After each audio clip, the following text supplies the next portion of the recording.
Hello everyone, this is AndresRestart, and today we have some pretty substantial news to discuss. Nintendo themselves officially have come out and apologized for pre-order delays and have attempted to clear up a lot of the pricing confusion and uncertainties.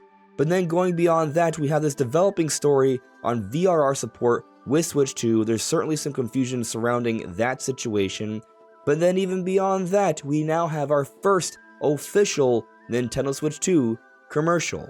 It's all very interesting. As we approach June 5th, the launch date for Switch 2, more and more information is coming out, and by that date, I am hoping to reach my goal of 50,000 subscribers, so if you find yourself enjoying my content, your subscription would be greatly appreciated. But let's now dive into what's going on.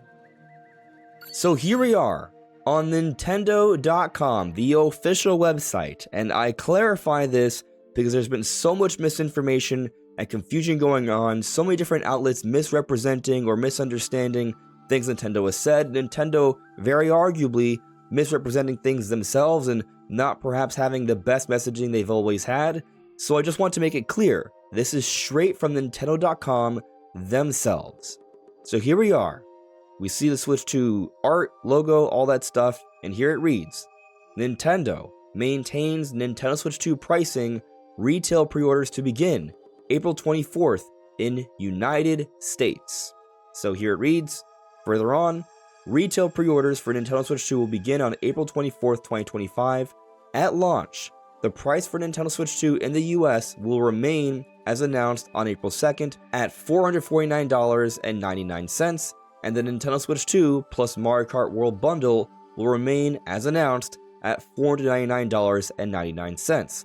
Pricing for both physical and digital versions, because there's a lot of misinformation about this, they clarify both physical and digital of Mario Kart World will be $79.99 and Donkey Kong Bonanza $69.99. In other words, there will still be a lot of $70 full-priced AAA Nintendo games, but sometimes games like Mario Kart World, yep, they'll be $80. But these will also remain unchanged at launch. However, Nintendo Switch 2 accessories will experience price adjustments from those announced on April 2nd due to changes in market conditions. Other adjustments to the price of any Nintendo product are also possible in the future depending on market conditions. We apologize for the retail pre-order delay and hope this reduces some of the uncertainty our customers may be experiencing. There it is. We thank our customers for their patience, and we share their excitement to experience Nintendo Switch 2 starting June 5th, 2025.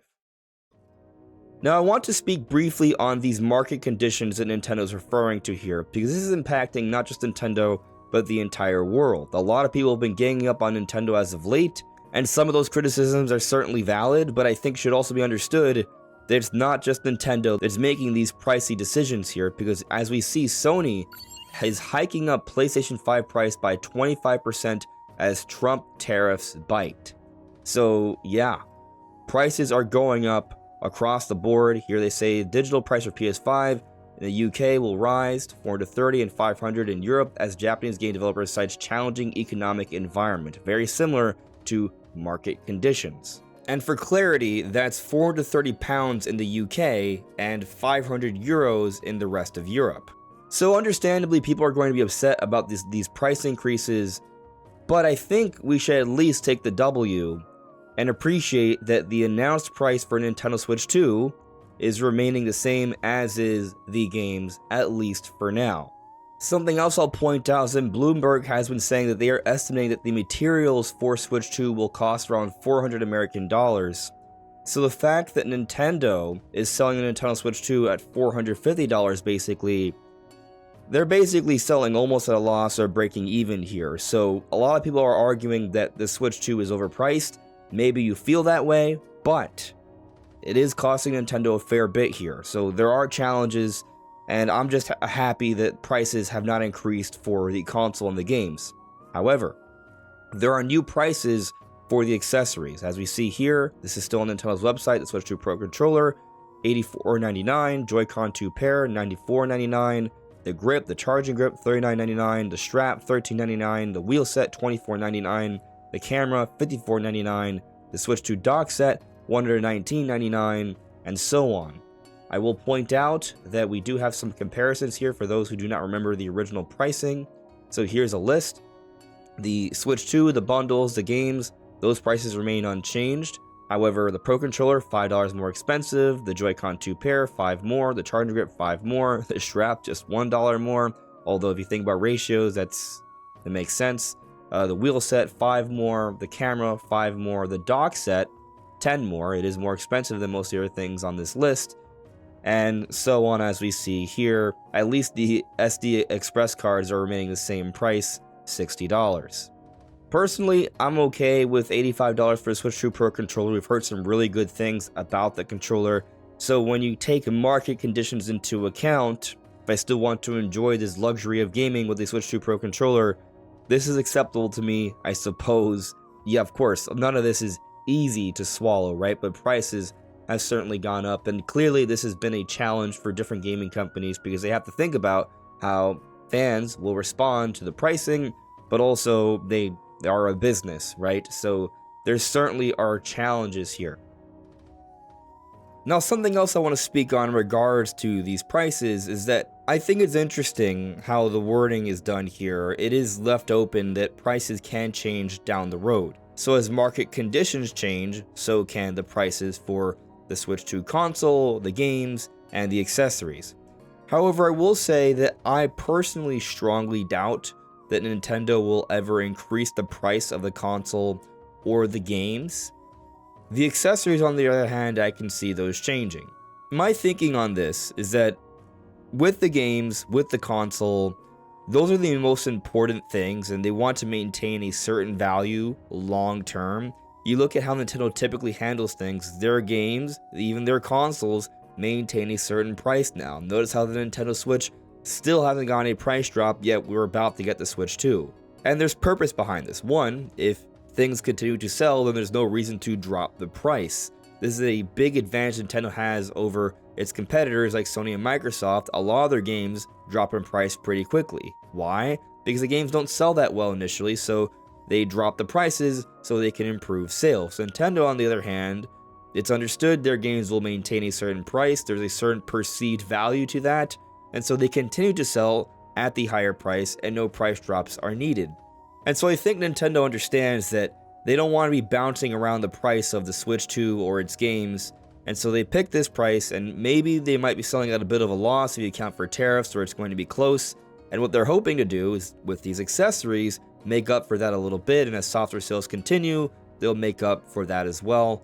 And hopefully as the market conditions change, hopefully more favorably, as time progresses, maybe these accessories can drop down in price a little bit. I hope, fingers crossed, no guarantees, but I'm personally assuming that the console and the games will maintain their pricing structure throughout the entire generation. But let's now take a look at the first Nintendo Switch 2 commercial. Nintendo Switch は2へピタッとくっつくジョイコン2画面はでっかく鮮やかにマウスでもプレイすることができますゲームをしながら会話が弾む顔を見ながら一緒に遊べる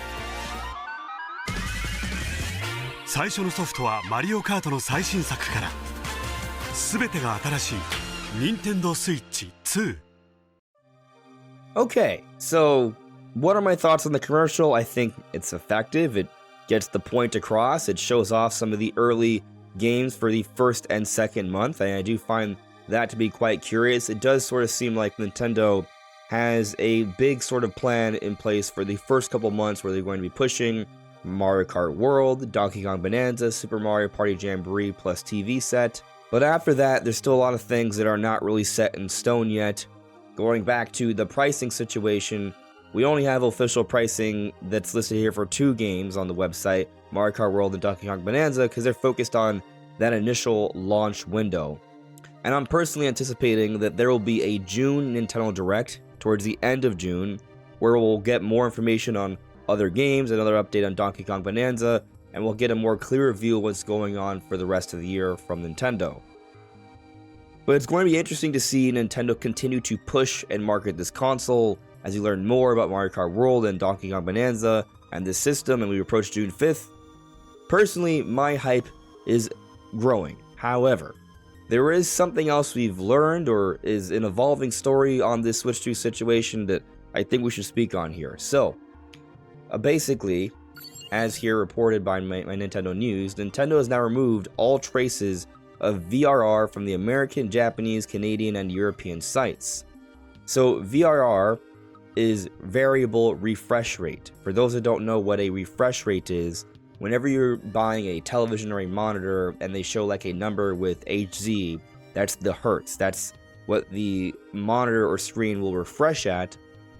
And so that shows like the max capacity of frames per second that can be displayed by a video game system, for example. And so we know the Nintendo Switch 2 is capable of 120 FPS gaming. And the thing about VRR is it allows you to hit different intervals from normal. So typically you see 30, 60. VRR would also allow for 40 FPS gaming as well. And so initially, Nintendo's website said this: take in all the detail with screen resolutions up to 4K when you connect the Nintendo Switch 2 system to a compatible TV using the dedicated dock. The system also supports HDR, VRR, and frame rates up to 120 FPS on compatible TVs. Now, the new version, take in all the detail with screen resolutions up to 4K when you connect the Nintendo Switch 2 system to a compatible TV using the dedicated dock. The system also supports HDR and frame rates up to 120 FPS on compatible TVs. So they have removed mention of VRR. So does this mean that the Switch 2 no longer has a variable refresh rate, that that's no longer something that they will be supporting? I don't think so. I think what this means is that they are not expecting VRR to be compatible on televisions. So the Switch 2 screen is a 120 Hz screen. It can support up to 120 FPS, and it is VRR. It has a variable refresh rate. So on the tablet, we can enjoy that variable refresh rate. We can, in theory, enjoy 40 FPS games. However, in docked mode, it may work a bit differently. There may not be that VRR. So if you have a TV with VRR support, you might not be able to enjoy 40 FPS gaming, for example, or 80 FPS gaming. You'll have to stick to 30, 60, or 120. And so this might not be that big of a deal in the grand scheme of things, but for games like Cyberpunk, which supposedly are aiming for a 40 FPS performance mode, that might be something you can only enjoy in the tablet and not in docked mode. Docked mode would have to be 30 or 60 frames per second, most likely, and there's a lot of skepticism that they'll be able to hit 60 FPS on Cyberpunk for Switch 2, so it might just be 30 in docked mode, but in tablet mode, they might be able to hit 40. That's kind of like the implication of what's being said here. It's an interesting thing that's going on. I don't want to jump to conclusions, because maybe they just didn't want to say that on the website, because it might confuse some people. But it also might just be the case that we are not going to see 40 FPS games or any sort of variable refresh rates in docked mode. And so we're clear, you're still going to be able to enjoy your theoretical 120 FPS games. Metroid Prime 4 Beyond can run at 120 frames per second, so if you have a television that displays 120 frames per second, you can still enjoy that on your television or in your tablet. We've also heard that Mario Kart World apparently also has a 120 FPS mode, so if that's truly an option, you can still enjoy that as well. But what do you all make of this information regarding the pre-order times on April 24th? It's next week. We'll finally be able to secure our pre-orders for the console. The non-pricing changes and the pricing changes, this VRR situation, Switch 2 marketing. I'm curious what you all think. Let me know in the comments below. This is AndresRestart. Thank you so much for listening and watching, and I'll see you all really soon. Take care. Bye.